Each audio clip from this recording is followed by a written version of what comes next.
2024 நடந்த group exam டிஎன்பிசியில் நடந்த எக்ஸாம்ஸில் திருக்குறள் கொஷின் யூனிட் 8 இருக்க திருக்குறள் கொஷின்ஸ் மட்டும் பார்த்துட்டு இருக்கோம். ஓகேங்களா? நீங்கள் இப்போ தான் டிஎன்பிசிக்கு ஃப்ரெஷர் அப்படின்னா எங்கேருந்து ஸ்டார்ட் பண்ணுறதே தெரியல அப்படின்னா ப்ரீவியஸ் இயர் கொஷின்ஸ் நல்லா பாருங்கள். அதை பார்த்தீங்கன்னா உங்களுக்கு ஒரு ஐடியா கிடைக்கும். ஓகேங்களா? இப்போ கொஷின்ஸ்குள்ளே போகலாம்.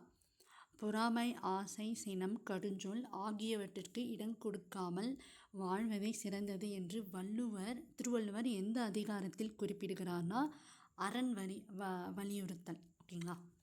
நெக்ஸ்ட்டு டேஷ் இவை இரண்டும் தெற்கற்க மன்னவன் கண் மேற்காணும் திருக்குறளில் எவை இரண்டை திருவள்ளுவர் கண்கள் என கூறுகிறார்னா ஒற்றும் நீரினிலும். ஓகேங்களா? நெக்ஸ்ட்டு கனி இருப்ப காய் கவர்ந்தற்று என திருக்குறளன் எதனை கூறுகின்றார் அப்படின்னா இனிய உளவாக இன்னாத குறள். ஓகேங்களா? நெக்ஸ்ட்டு திருக்குறளானது இல்லறத்தையும் மகளிரின் கற்பு திறத்தையும் சிறப்பித்து பேசுகின்றது. இப்பண்புகள் மனு தர்மத்திற்கு புறம்பானவை. கூற்று காரணம் ரெண்டுமே, கூற்றும் சரி காரணமும் சரி. ஓகேங்களா? ஸோ பாருங்கள், நீங்கள் திருக்குறள் படிக்கிறீங்கன்னா தமிழுக்கு மட்டும் இல்லை, அது ஜிஎஸ்க்கும் சேர்த்து யூஸ் ஆகும். இந்த ஒரு கொஷின்ஸ்லேயே 4 கொஷின், இந்த ஒன் செட் ஆஃப் கொஷின் பேப்பர்லேயே 4 திருக்குறள் கொஷின் ஜிஎஸ்லேருந்தே வந்திருக்கு. ஓகேங்களா?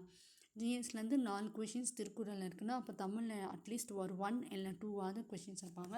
ஸோ நீங்கள் ஒரு கொஷின் பேப்பர் எடுத்திங்கன்னா ஒரு 200 கொஷின்ஸில் மினிமம் 5 கொஷின்ஸாவது திருக்குறளில் இருக்கிறதுக்கு சான்சஸ் இருக்குது. ஸோ நீங்கள் திருக்குறளை நல்லா படிச்சுக்கோங்க. ஓகேங்களா? இந்த வீடியோ உங்களுக்கு பிடிச்சிருந்தா லைக் பண்ணுங்கள், ஷேர் பண்ணுங்கள். தேங்க்யூ ஃபார் வாட்சிங்.